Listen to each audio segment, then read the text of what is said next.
राम राम मंडळी. आज सकाळ सकाळी आलो तुषार भाऊच्या एरीवर. एरी आल्याच नंतर बघितलं तर खूप पाणी लागेल तुषार भाऊच्या एरीला. त्यानंतर कुमारला गावात पाठवलं होतं पाण्याचा जार आणण्यासाठी. कुमार जार घेऊन आला. गावात थोडं काम असल्याने गावाकडे लगेच निघालो मी.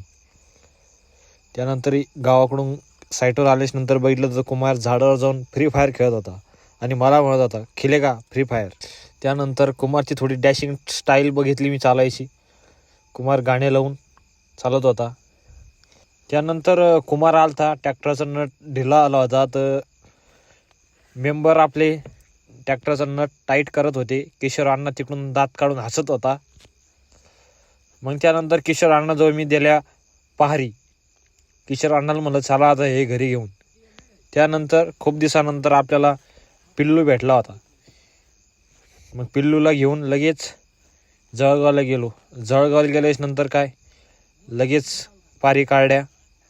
पारी काढून लगेच त्यांच्या हातात देऊन लगेच पारीला चालू केलं घासाचं. मग त्यानंतर जळगावून येता जिगठाम पाटीवर डिझेल भरून घेतलं. डिझेल भरून घेतल्यास नंतर लगेच आम्ही घरी निघालो.